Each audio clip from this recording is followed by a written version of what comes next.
plutôt Guten Tag. Vous allez comprendre tout à l'heure pourquoi. Alors le 15 novembre, c'est la fête de la dynastie, mais là où je me trouve, c'est encore autre chose. Allez, on y va. Moi je rêve qu'un jour tout autour de moi s'éveille un nouveau monde d'un genre. Bonjour Joseph. Bonjour Laura, Ça va bien? ça va bien? Bienvenue chez nous. Mais merci beaucoup, c'est la première fois que je viens à Eupen, donc je suis vraiment contente d'être là. Oui, petite correction au départ. Nous nous trouvons à Eupen, la capitale de la communauté germanophone de Belgique. Ah, désolée. Alors Joseph, tu as choisi ce lieu ici pour me parler de l'histoire de la région, mais pourquoi ce lieu si précis? J'aimerais bien couper les ailes à un canard.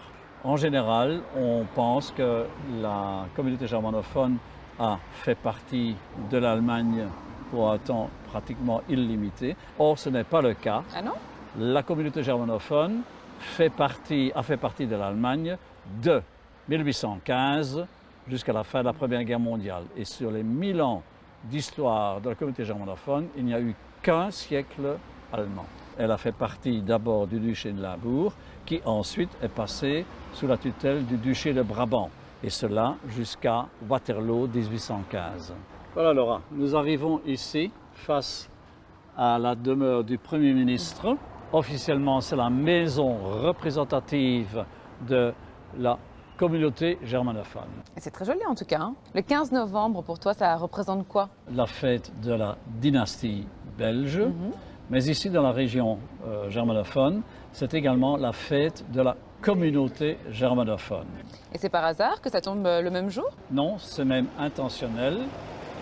La communauté germanophone a voulu marquer sa belgitude et son adhésion à la nation belge. La belgitude des habitants de la communauté germanophone a parfois été mise en doute. Okay. Et il est arrivé qu'il y ait une proposition de bourgmestre ici à Eupen qui a été refusée par Bruxelles parce qu'on mettait en doute sa belgitude. Mais ironie de l'histoire, en décembre 1944, lorsque les Américains sont entrés dans Eupen, la Gestapo l'a emmené à Cologne pour l'exécuter parce qu'il était trop belge. Moi, j'ai entendu dire que les gens de la région aiment profiter de la vie comme les Belges, mais qu'ils travaillent dur comme les Allemands. Oui, c'est un cliché, mais qui se vérifie. Ici, nous avons un peu l'esprit bourguignon et également l'application du travail comme en Allemagne. Et c'est pas plus mal, hein? C'est très bien ici. Il fait bon vivre ici. Alors Laura, quand tu vois cette maison, est-ce que tu peux me dire dans quoi on bossait ici à Eupen? Alors je vois un tonneau là, donc peut-être du vin ou de la bière?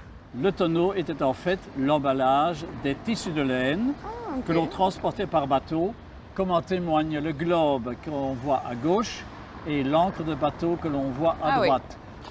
Cette maison a été dessinée par l'architecte en vogue du temps du baroque à Aix-la-Chapelle.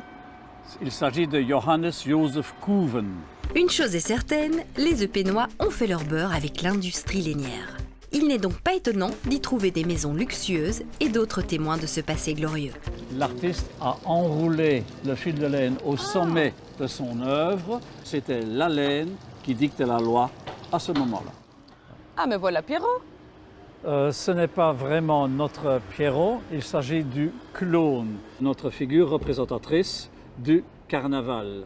En effet, nous fêtons ici le carnaval à la manière de Cologne, qui débute à 11h11 le jeudi gras.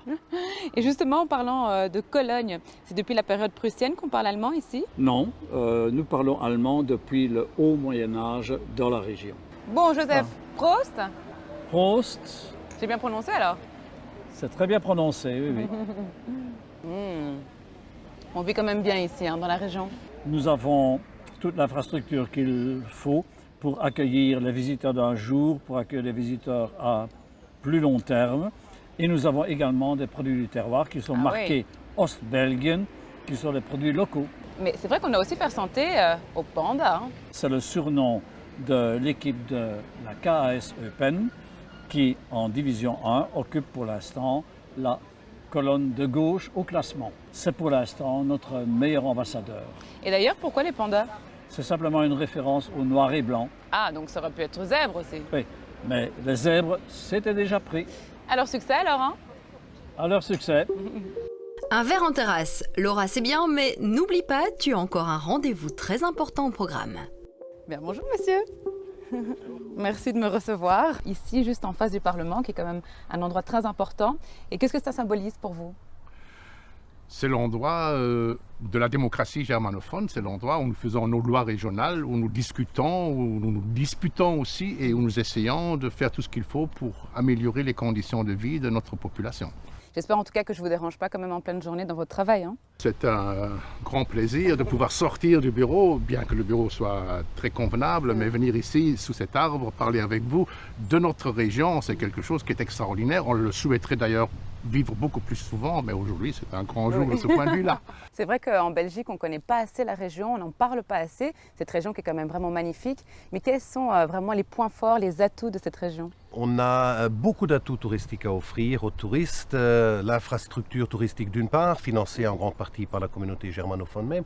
La nature, pour la randonnée à vélo ou à pied. Parce qu'ici, vous avez par exemple une partie du Ravel sur une piste cyclable de 125 km traversant 3 pays différents. Oui. Puis vous avez des restaurants, des hôtels, d'autres types d'hébergements, vraiment de très très grande qualité, avec une réputation plus que régionale, voire internationale. Et qu'est-ce que vous me proposez alors pour la suite de la visite? Mais visitons le bâtiment qui est symbolique pour toute l'histoire de la communauté germanophone, avec les va-et-vient entre l'Allemagne et la Belgique, et où on peut découvrir pas mal de choses, mais surtout avoir encore plus de motivation pour aller ailleurs dans la région. J'ai hâte de découvrir en tout cas. Le Parlement est situé dans un ancien sanatorium dont on trouve encore des traces un peu partout dans le bâtiment. Une exposition permanente offre aux visiteurs un aperçu du fonctionnement de cette dynamique communauté.